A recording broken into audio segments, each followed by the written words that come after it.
maybe this is where you can address the value of diplomacy. When you have a difficult peer, it does feel good to run them through the ringer with other people. Right. Because you think, if you won't listen to me, I'll have 10 people against you. Right. Yeah. Now we've created an anti-team culture. Yep. So where does diplomacy, how to develop that? Does that mean kind of hiding our frustration? Eventually we're like, he's just not coachable. He doesn't want to listen, or she's so defiant, because we may not be able to unpack it. Yeah. Where does diplomacy come in? Well, like Stephen Covey in his 7 Habits of Highly Effective People, he talks about, we want to strive for win-win. Yeah. But he says that then, surprisingly, if you can't get to win-win, your next best option is what he calls no deal.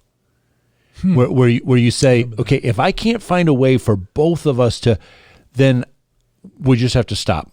It doesn't mean that I've written you off. It doesn't mean that I think that you're hopeless. It doesn't mean that I never want to see you again. But there are other people that I could be investing in that want to receive that and are going to grow from that. And my hope is, if I say no deal to you right now, that maybe somewhere down the road you're going to look and go, well, look at those other people that he's investing in. They're all growing. They're growing closer together. And I'm not. And then again, maybe you've got a boss that as well is going to see that, and again, that diplomacy might have to fall on somebody who does have the authority, that you go to them and say, this is what I've done. Tried everything. And I'm stumped. I really don't know what else to do. I think for some people, it might correlate to examples they've had either growing up or, maybe in their own home or, personal life. It's like, well, it's just not worth it. They won't change. And when we have this defeatedness in us as leaders, we've kind of lost. We're not coaching people anymore. We're not developing people, even if it's a peer. Right. Because you get in a huddle with 11 people in a football game, and one goes, "I want to run this play." There's the sideline. Right. We're running this play per the coach, or whatever.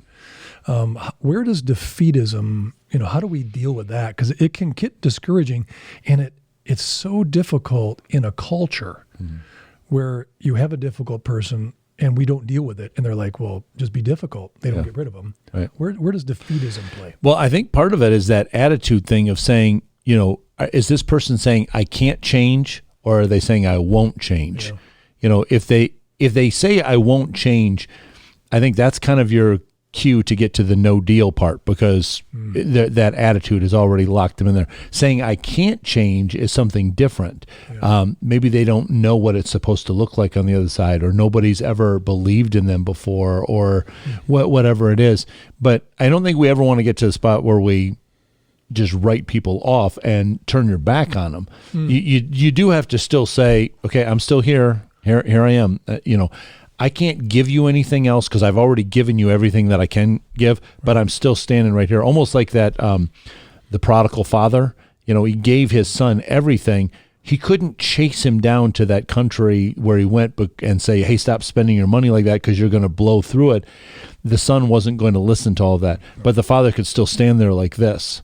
And as soon as the son came back, he says, okay, good. Now I can accept you. That's a good one. Hey, I'm Greg from the Craig and Greg Show. And if you've enjoyed this clip, please go for the full edition and subscribe so you get notified when we send another episode for you to be challenged as a leader.